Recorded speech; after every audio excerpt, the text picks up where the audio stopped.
بسم اللہ الرحمن الرحیم۔ السلام علیکم۔ اللہ تعالیٰ کو راضی کرنے کے لیے سحری کے وقت 7 عظیم کلمات پڑھیں۔ دوستو، بہت ہی پیارے کلمات، ان کلمات کو میرے ساتھ مل کے پڑھیے، یاد کیجئے اور دوسروں تک شیئر بھی کیجئے گا۔ نمبر 1، سبحان اللہ وبحمدہ عدد خلقہ ورضا نفسہ وزینۃ عرشہ ومداد کلماتہ۔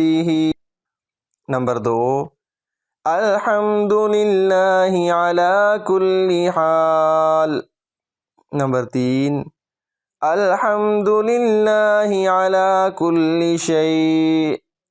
نمبر 4، الحمد للہ دائما وابدا شکرا۔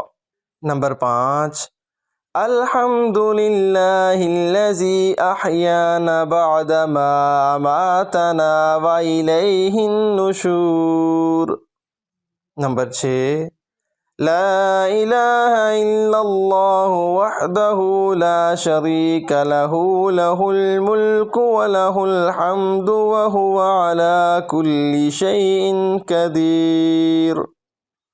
نمبر 7، سبحان اللہ والحمد للہ ولا الہ الا اللہ واللہ اکبر ولا حول ولا قوة الا باللہ العلی العظیم۔ حضرت سیدنا حارث بن سویر رضی اللہ تعالیٰ عنہ سے روایت ہے کہ میں نے سیدنا عبداللہ رضی اللہ تعالیٰ عنہ کے پاس ان کی عیادت کے لیے حاضر ہوا اور وہ بیمار تھے، تو انہوں نے ہمیں 2 حدیثیں بیان کی، ایک حدیث اپنی طرف سے اور ایک حدیث رسول اللہ صلی اللہ علیہ وآلہ وسلم کی طرف سے۔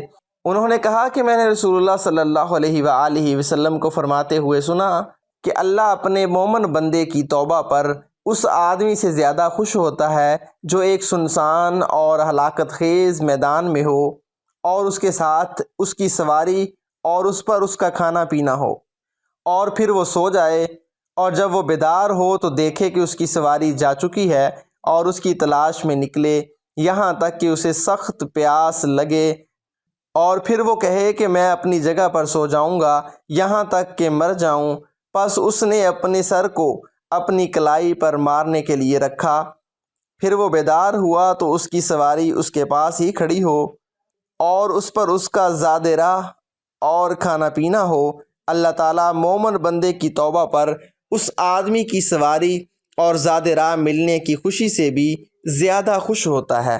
اللہ تعالیٰ ہمیں نیک عمل کرنے اور دعائیں پڑھنے اور توبہ کرنے کی توفیق عطا فرمائے۔ آمین ثم آمین۔